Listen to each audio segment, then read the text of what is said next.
अध्यक्ष महोदय, एक बहुत ही गंभीर विषय के ऊपर मैं सभी सम्मानीय सदस्यों का ध्यान आकर्षित करना चाह रहा हूं, क्योंकि ये मुद्दा सिर्फ एक सांसद के साथ हुआ है ऐसा नहीं, कल किसी और सांसद के साथ भी ये घटना घट सकती है।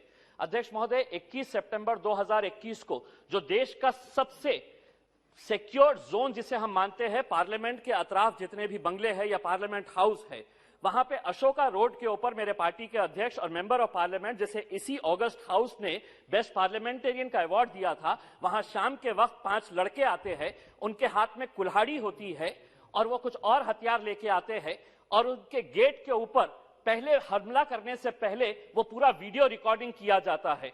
वीडियो रिकॉर्डिंग लाइव करके वो लोग उनके बोर्ड को तोड़ते हैं, गेट को तोड़ते हैं और उस घर के अंदर जिस तरह के बड़े बड़े पत्थर फेंक कर मारते हैं, उस घर के अंदर राजू नाम का एक शख्स जो 50 साल से उनकी सेवा करता है, उनके साथ रहता है, उनका छोटा पोता वहां पर उस जगह के ऊपर खेलता है। अध्यक्ष महोदय, अगर जरा सा भी अगर वो पत्थर उस लड़के के ऊपर लग जाता तो वो लड़का वहीं पर खत्म हो जाता। 12 साल का लड़का था।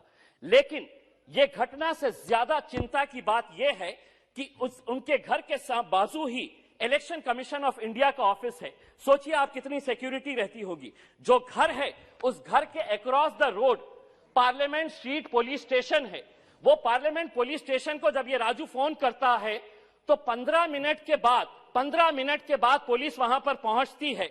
मेरा यह कहना है, अगर इतने सिक्योर्ड जोन के अंदर अगर पुलिस 15 मिनट के बाद पहुंचती है तो दिल्ली पुलिस से यह सवाल करना चाहिए। और मैं तमाम सम्मानीय सदस्यों को यह कहना चाहूंगा कि आज ये हमारे साथ घटी है, कल किसी और के साथ भी घट सकती है, इसीलिए इसकी कड़ी निंदा होनी चाहिए। हम जब पार्लियामेंट आते हैं तो दो जगह के ऊपर इतनी सिक्योरिटी रखी जाती है, इतनी सिक्योरिटी, तो बाहर इस तरह का किस तरह से हमला किया जाता है।